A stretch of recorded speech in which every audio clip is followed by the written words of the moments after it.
Look at this beautiful illustration of a girl in the rain. Notice the white rain and the rainbow and the picture of a little girl or a little boy holding an umbrella in the rain. Hi everyone, it's Miss Rebecca. Today we're going to be using a photograph of yourself or someone you love. This is my daughter. Or if you don't have a photo, you can use a cutout from a magazine or a greeting card. We're also going to need a piece of white paper. Any size is fine. You'll need some markers. You'll need a watercolor set and glue and scissors. Okay, let's get started. Okay, so starting at the top of your paper on the left side, drag your finger down until you get to about a halfway point. Now we're going to make the shape of the umbrella by creating this curve that looks like a frown. So it's sort of this curve, and the curve is slanted, so it's a little bit crooked. Now find the top of the curve right here in the center and make a little line that comes out. That will be the middle of the umbrella. We're going to make a series of curves now, starting with these two, and they just come down, and the center curve, the center is just straight, just like that. It's like a straight line coming down there. Now, these little curves connect the bottom of the umbrella. So we're just going from line to line, attaching these frown lines or curves. Now that's the hardest thing that we're going to draw, is that umbrella shape. Do your best. It doesn't have to look perfect, and it can be crooked like mine, either way, slanted, or it could be straight up and down. It's really up to you. And again, it doesn't have to be perfect as long as you have that bell shape. Now starting at the opposite side in the corner, you're going to draw a rainbow, and make sure that you curve the rainbow down to the umbrella. So it's going to start from one side of the paper and curve all the way down until it hits the umbrella. I like to do 6 lines, 1, 2, 3, 4, 5, 6, or at least until I get to the end of my umbrella. Now, the next 2 lines we draw will be the horizon line, which is where the ground meets the sky. That just is a fancy word for a horizontal line that goes from one side to the other side of your paper.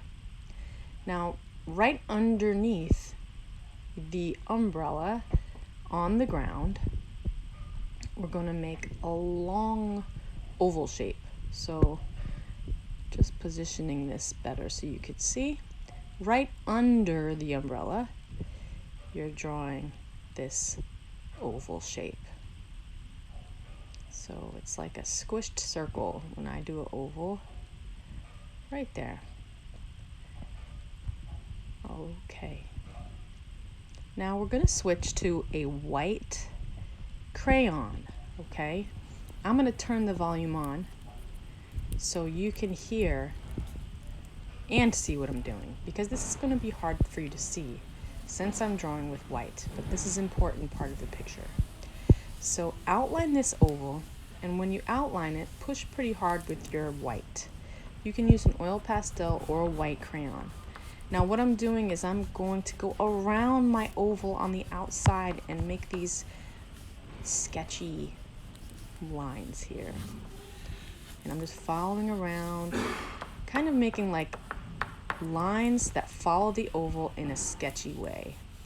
Then I'm going to add spirals. You can't really see it that well, but just bear with me. It's going around and around and around, adding these white spirals into the ground area. Now, on the horizon line, I want you to make 3 dashes. 1, 2, 3. 1, 2, 3. 1, 2, 3. 1, 2, 3. 1, 2, 3. 1, 2, 3. 1, 2, 3. 1, 2, 3. It's going to look like rain falling. Then just go dash, dash, dash, dash, dash, all the way across that horizon line. Now you can also add just dots like this, dot, dot, dot, all around, so it looks like rain splashing. And we're gonna do the same thing all in the background, all in this negative white space.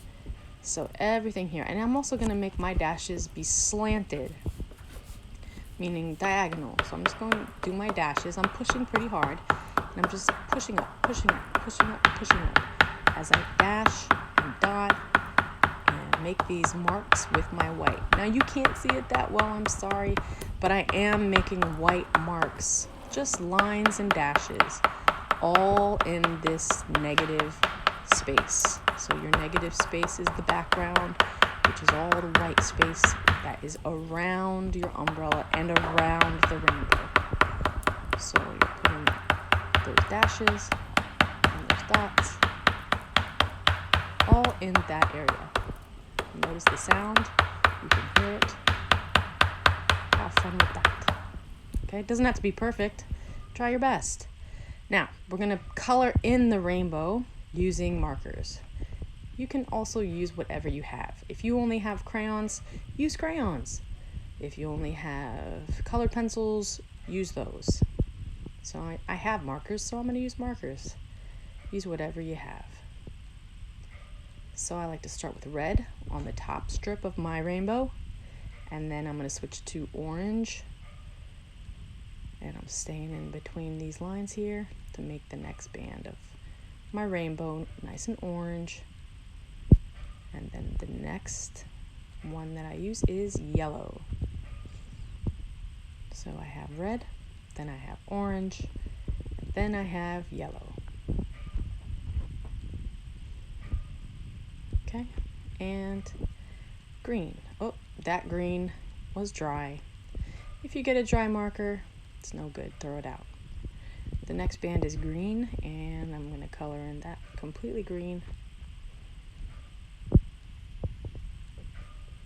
Filling it all in, being careful. And the next one I do will be blue. I have this turquoise marker, so I'm going to use that. Color in my whole rainbow. So whatever you used, make sure your rainbow is nice and bright. Color that in.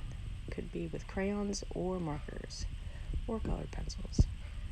Okay, so now we're going to do the background, and this is the fun part. We're going to use blue and purple and black. So we're going to put a lot of water in those sections. A lot of water in the blue here.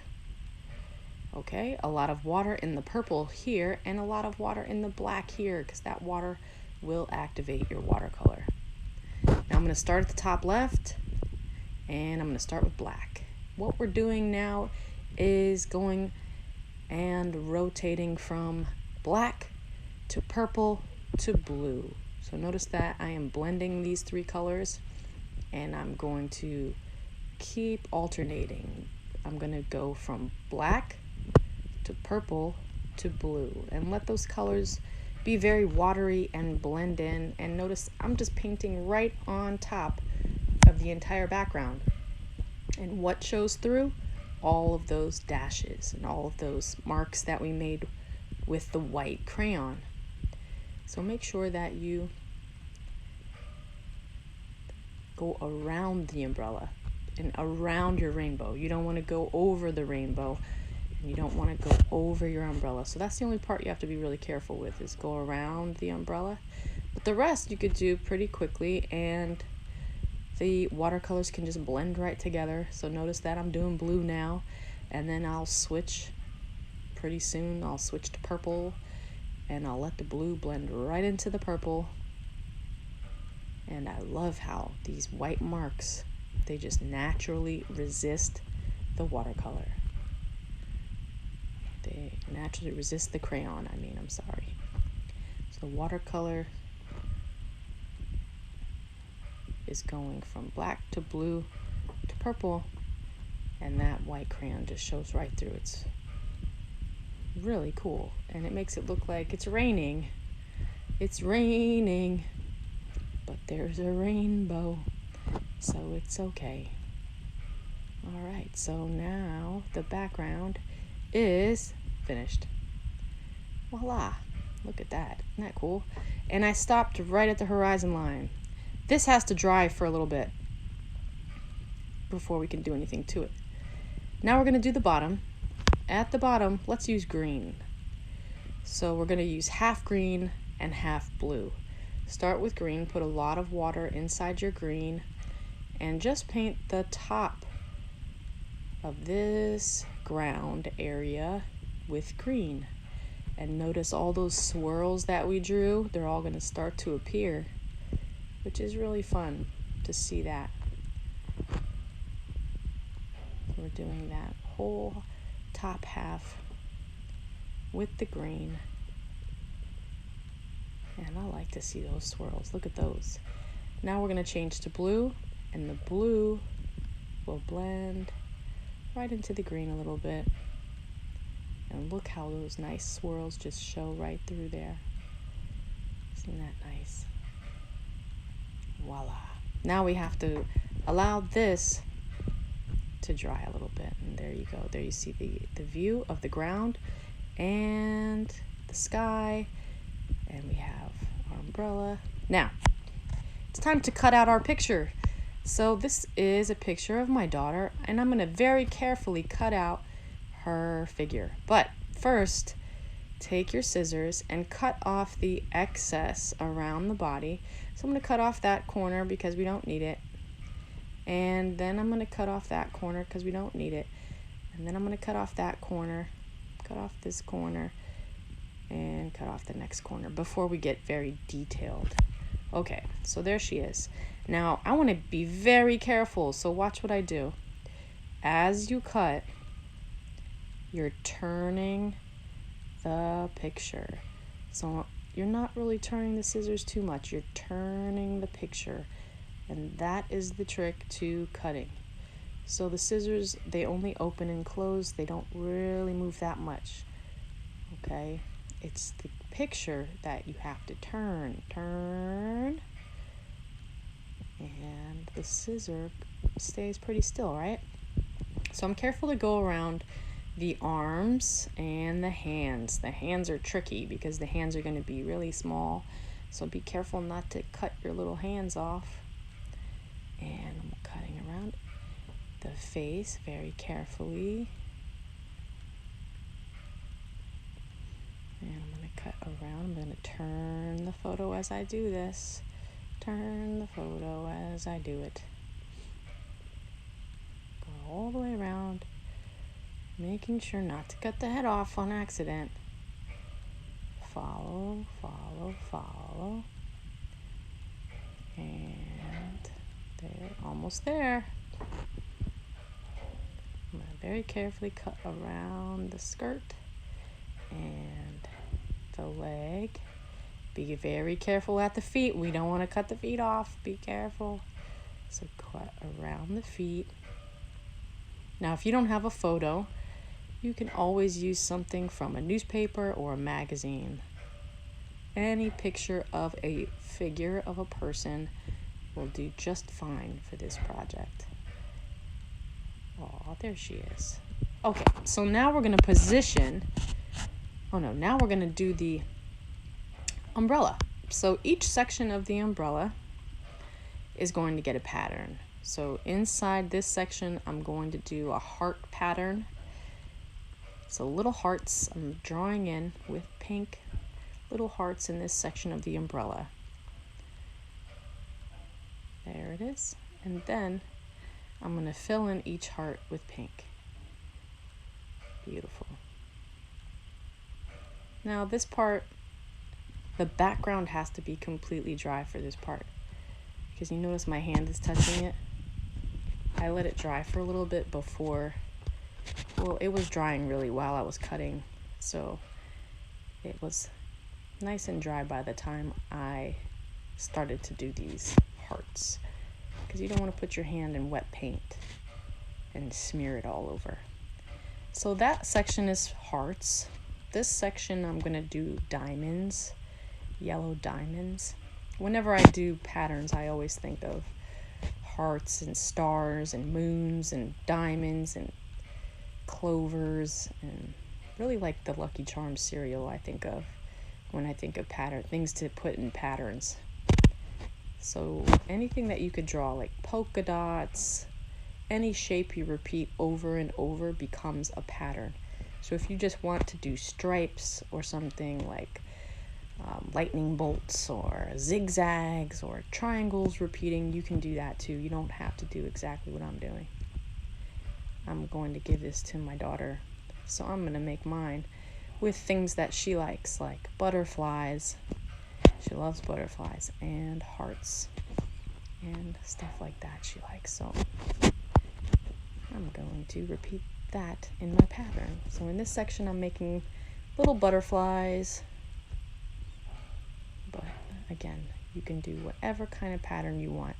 And this I'm doing with markers, but you can do this with crayons or colored pencils, whatever you have. I'm going to add a little detail to the butterfly, and then my last section I'm going to do moons. So in this last section I'm going to change to blue, and I'm going to make a C, the letter C, and I'm going to repeat the letter C throughout this section to start off my moon pattern. So there's the C. Now just to make a moon, you make that C a little bit thicker and it looks like moons. There we go. And there's my patterned umbrella. Voila. Now is the fun part. We get to position the figure right underneath the umbrella. So you want to make sure the feet are somewhere on the ground section. And remember, the ground is where the green is. So that's how you know there's a horizon line. Put glue all over the back of your photo or your magazine or your newspaper, whatever, and put glue all over the back of it. You could use a glue stick for this, but since it's a photograph I'm using, I'm going to use glue just to make sure that she stays put. Now I'm going to position her little feet on the green part, which is the ground, so it looks like she's standing, and she's also sort of underneath the umbrella as well. Now you set it and you push it. I'm going to use this magazine just to flatten it down, and voila! Now if you want to use a ruler and line up a handle to your umbrella, you can do that too. So you just take the ruler and you line it up with the middle of the umbrella, and you just make a little line that comes down, and you can outline that with a marker if you want, so it looks like the umbrella is leading to the figure there and looks like she's holding it. And there it is. Don't forget to post your artwork on Google Classroom. Can't wait to see it. Bye guys.